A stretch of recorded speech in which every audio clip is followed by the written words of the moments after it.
Hey, it's very staticky around my house today. I got shocked on touching the stove. It shocked opening the heat grate. I think it might be due to the cold.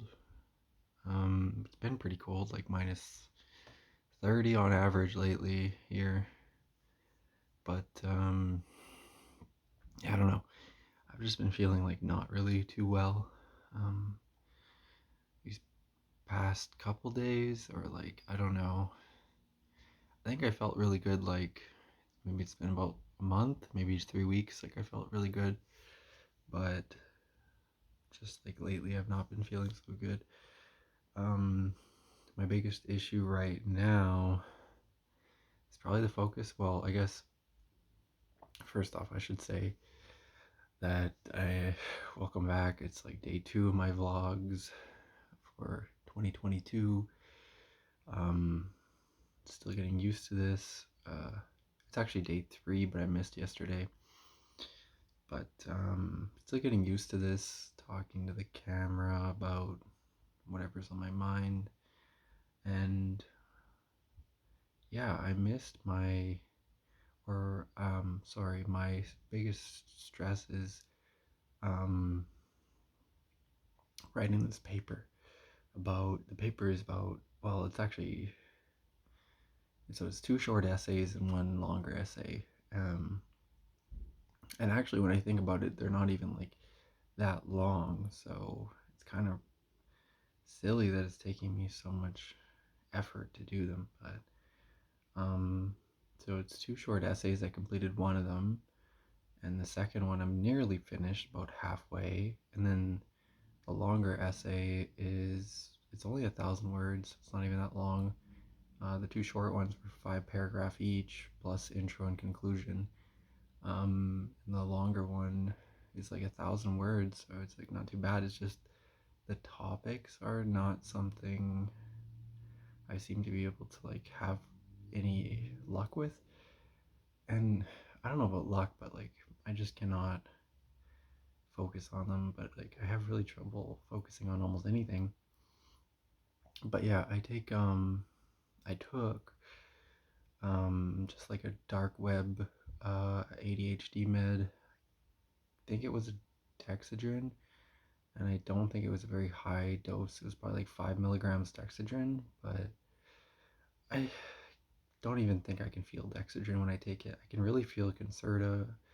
Well, I can sort of feel Concerta. I can feel Vyvanse, um, and I can really feel Adderall XR. And I'm just hoping to get XR prescribed to me because I did like the ADHD full test. Pardon me. I did the ADHD full test. It cost like $1,800, and it took like probably around 6 hours total time, maybe 7 hours. Um, and yeah, that was a lot of money. And they diagnosed me with ADHD, and they're gonna send me a letter. It's actually late at this point, but they said they would send it in 2 to 3 weeks. It's been about 4 weeks, um, almost 4 weeks. And once I get that letter, I can go to another doctor, who will hopefully see the letter and prescribe me with something because it's gonna recommend stimulant medication. And I tried to really um, like push the point to the psychologist who did the assessment that Adderall XR was the best that I'd ever taken, like the best ADHD med that I'd ever tried, because I want XR because it seems to be like the one that works the best for me. When I'm on it, I feel really calm, really focused, really able to prioritize tasks that need to be done, like in terms of importance, to me, like. And it's really, like, I don't know how to describe it, but it's really relieving because I'm actually able to um, like pull from deep down, and like my deepest anxieties, I'm able to like slowly pull them up and deal with them, like the ones that are bothering me. Like, so typically it's like homework and stuff, but I haven't had enough time on XR to really do all the other things. But like, it's really easy as well. So the danger is like it's easy to like get pulled into like whatever whatever things. So you can, if you go on your phone, you might spend like way too long on it, or if you start cleaning the house, you might spend way too long cleaning the entire house, which is not necessarily a bad thing. But with the XR, I noticed that I was able to like address the things that were like deeply troubling to me, which was like schoolwork, right? But I feel like if I get on it, I don't want to say it's gonna like solve my life's problems, but it actually like definitely allows me to tackle them. Like, it definitely allows me to put my um,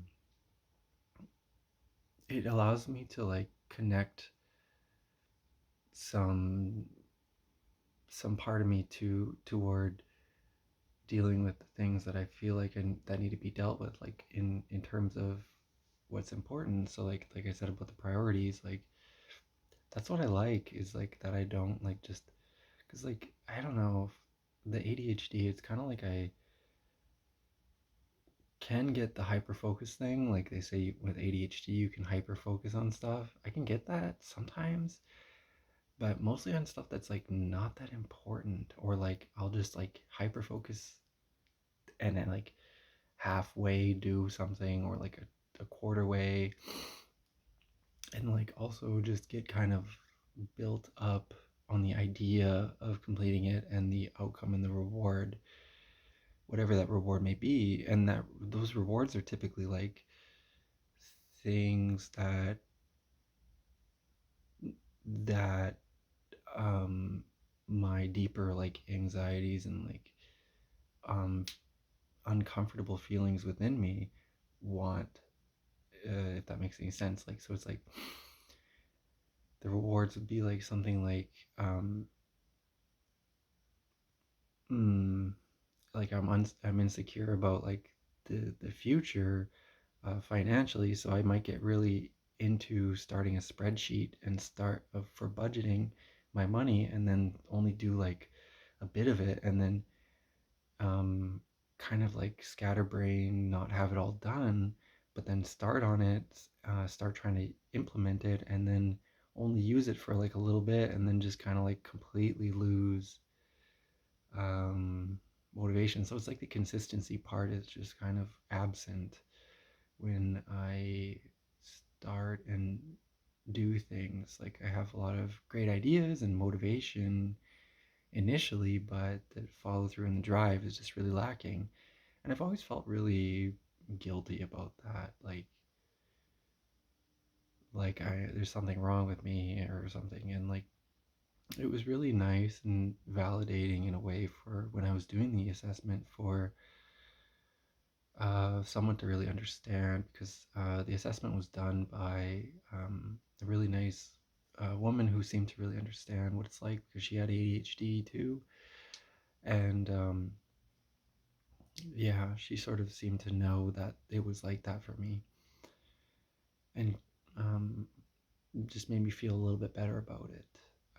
But so, anyways, that's what I'm kind of worried about right now, is just getting the Adderall XR, because I don't have any, and I'm just waiting on it, and it feels like I'm waiting for a while. I actually started this whole process back in the summer, so that was about 6 months ago that I started trying to get this ADHD stuff, and sort of half finished the assessment, like typical, and then went back to finish it way later, and then now it's just like a long waiting game of waiting. I was waiting for results, and then I'm waiting for the letter, and now I'm waiting for the letter, plus I have a doctor's appointment on January 28th with another doctor.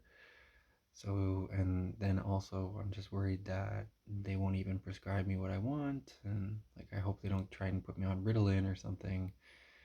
I would be okay with Concerta, I would be okay with Vyvanse, would not be okay with Dexedrine or dexamphetamine. Those don't really work for me, but yeah, I don't know.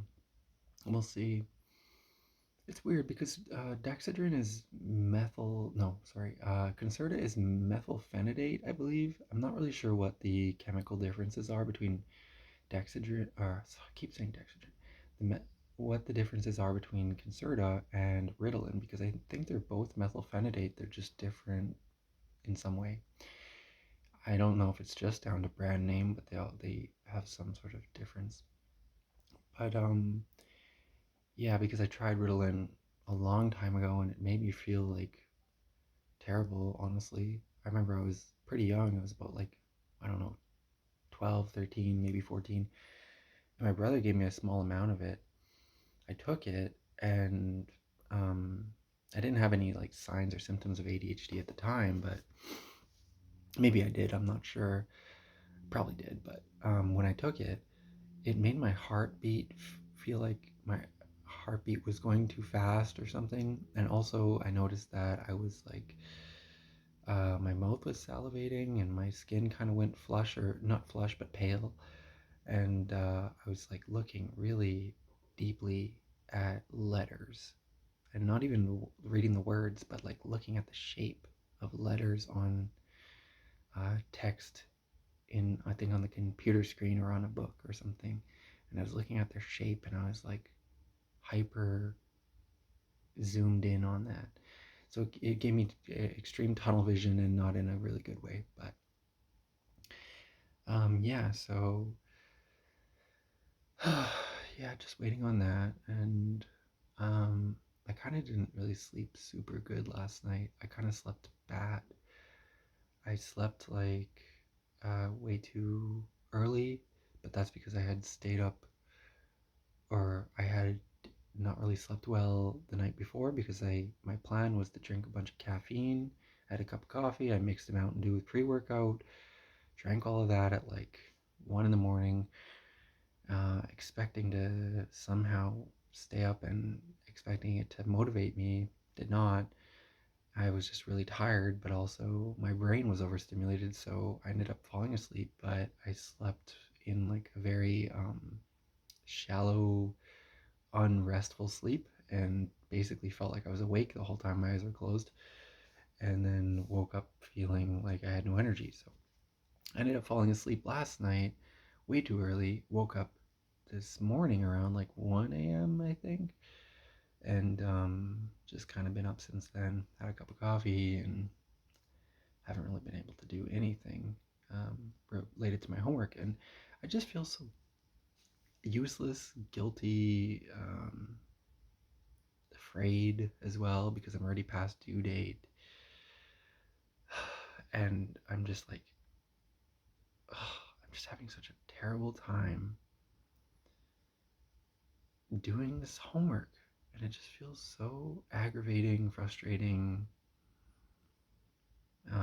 shameful, because like it's like, why is it hard? Why is it taking me so much difficulty? And why do I have to like experience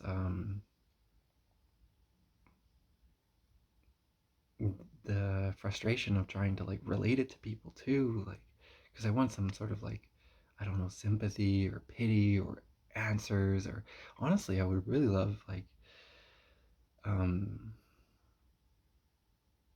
some sort of external locus of control, someone telling me to get to work or like helping me do the work. And it just feels so embarrassing to want that because like I'm a grown man, you know, I'm not a little kid, but I have that kind of like little kid's issue where I can't sit there and focus on my books, and I just feel so, I don't know, embarrassed, I guess.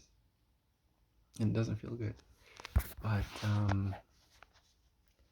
yeah, just, and even complaining about it makes me feel bad, but I gotta let it out somehow. Gotta tell someone, if it's just myself, that I don't feel well about that.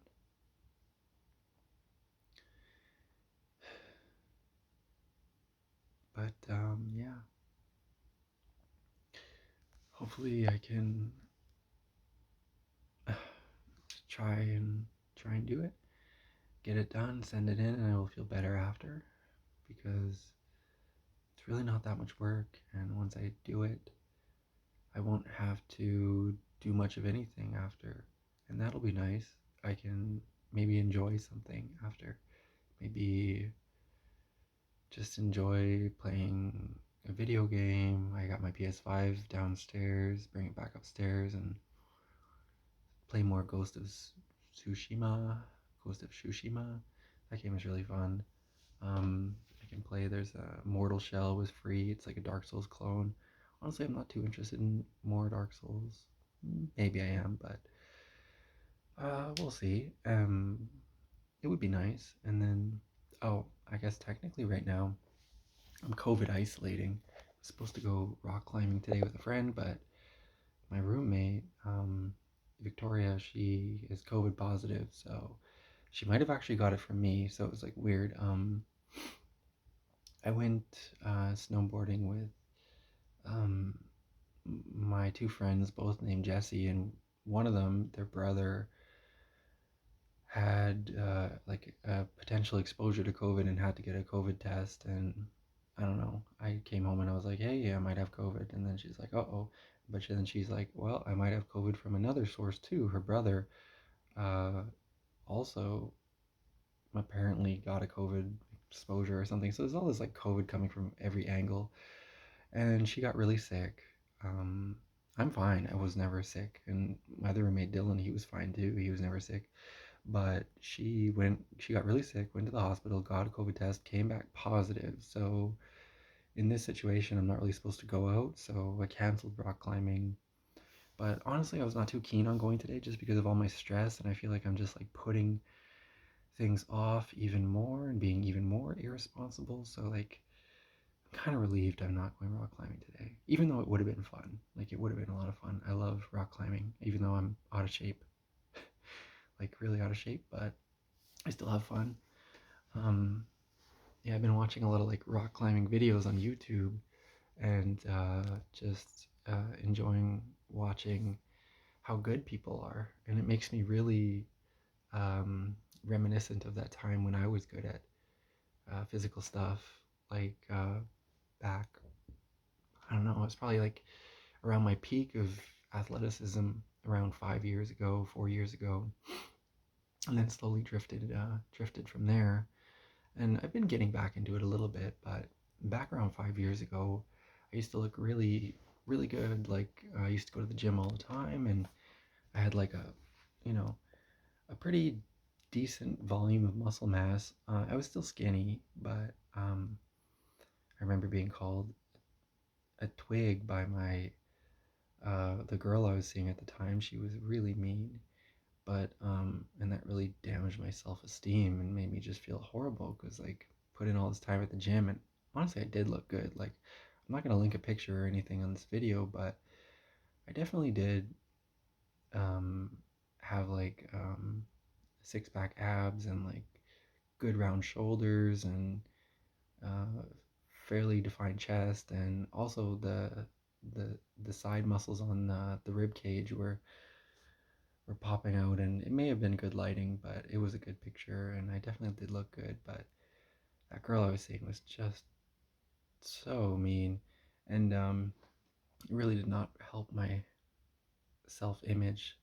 But yeah, I started doing like yoga after that, actually with that girl, and I stayed at that yoga studio, so it was kind of good that I met her in a way, but also kind of not good. It was like weird. It was like, because I like yoga and I liked that I had a reason to get into it.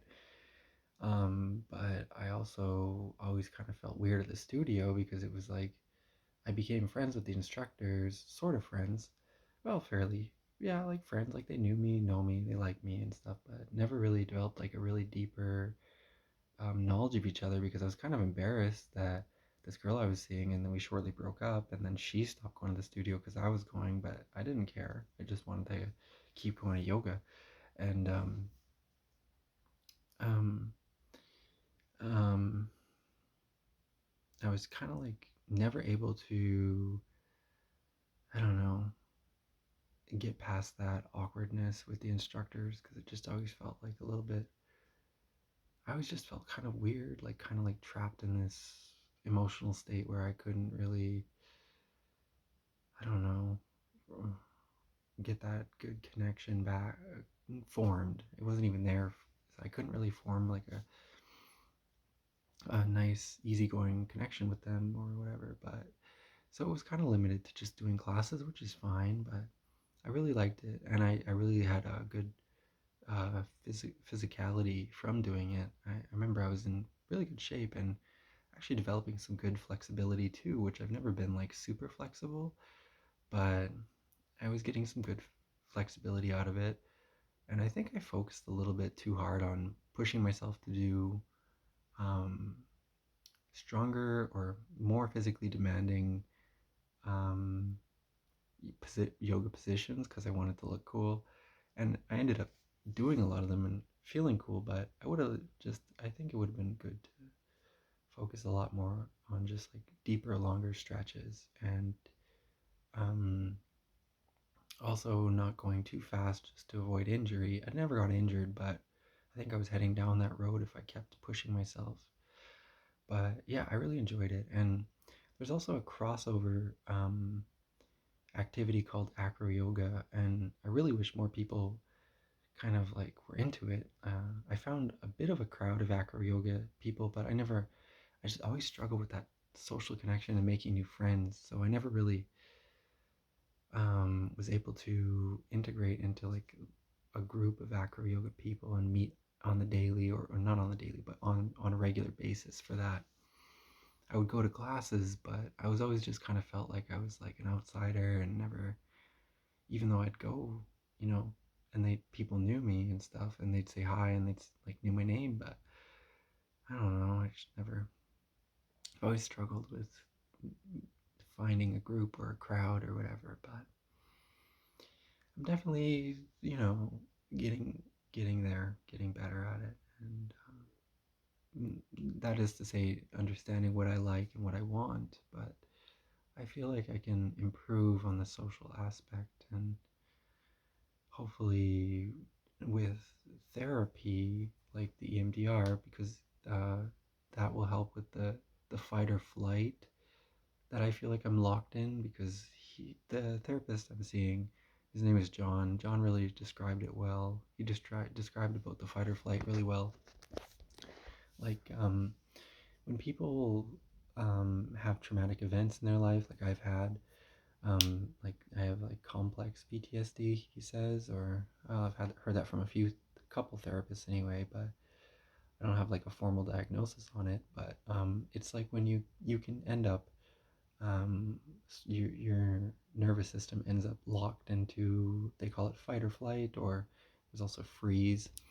But that's just when you're like always nervous and never feeling safe or relaxed, and it's like a part of your brain is, or the parts of your brain have difficulty letting yourself be more relaxed, be more calm, and you sort of wake up. As soon as you wake up, your brain can flood itself with those stress hormones, and you can return to like a something's wrong type of feeling. And I feel that way a lot, of the time.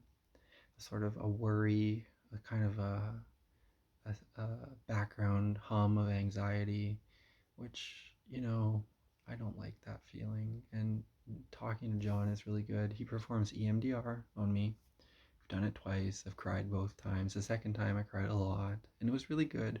I'm not like a loud person, especially when I'm expressing emotion, or if I'm going to express emotion, I rarely do.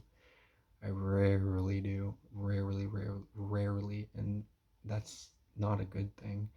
And so, like, when I was crying, I just try and be, like, silent, but, like, my face is, like, I'm sure looks, like, terrible. And, like, I'm, like, just ugly crying and, like, trying not to make noise. But, like, it, afterward, it's a release of that, all that emotion from that time period, whenever it was. I'm not even sure when it was, but I just know I was very young. It was like it's like a release of that emotion that's kind of like stuck inside somewhere in my brain or in my body. I'm not sure, probably both, but and then just feel better afterward, feel less upset, but yeah, less upset in general. And it is like a painful experience, and um, it hurts to recall that kind of whatever memory or whatever experience it was. I'm not even really sure what experiences they were, just more like a feeling. It's like recalling those feelings at the time, whenever it happened, or I'm not really too sure, but and then letting it out, and afterward it's quite nice. And the whole time you're looking at like a green, or it can be any color, but and it doesn't have to be looking at something. It can also be you can also do the tapping on each arm with your eyes closed if you want, but I look at this green dot and just, and the the thing about it is, I think it's like um the way I understand it is that while you're recalling these emotional events, they sort of in your mind have like a scripted sequence. And sometimes they can play too fast, sometimes they can play too slow. And so like these feelings will kind of, they're almost like they're just not proper, like they're not a proper memory. So like people who experience, let's say, an acute PTSD scenario, such as like a car crash or an assault or whatever it is on them, um, they can get stuck replaying sequences of that event at a different speed than it actually happened, because and the emotions in their body and their mind get stuck also at that rate. So recalling it and feeling it again, while you are looking at an external stimulus that has like a steady pace, like the green dot, looking at it back and forth, it helps to re it helps to form um, another circuit, a different circuit, one that is able to reprocess those memories in a more healthy way, so that there's not all that stuck and gummed up emotion inside you that you can't get over. So I feel like I didn't explain it the best, but that's how I understand it, and it's been working. So um, yeah, so I actually have one of those therapy sessions today, so it's coming up soon. So I hope to do that, and then hopefully finish my homework afterward, send it in with an apology attached, saying sorry that it's late, and then maybe even start on my tomorrow's homework, because I have more that's also going to be late if I don't do it tomorrow. So I have to do it tomorrow, but it should be an easier one. Okay, that's all I have to say for now. I feel like I could just talk forever when I do these, and I have the feeling that I need to shut myself up unless I do that. Okay.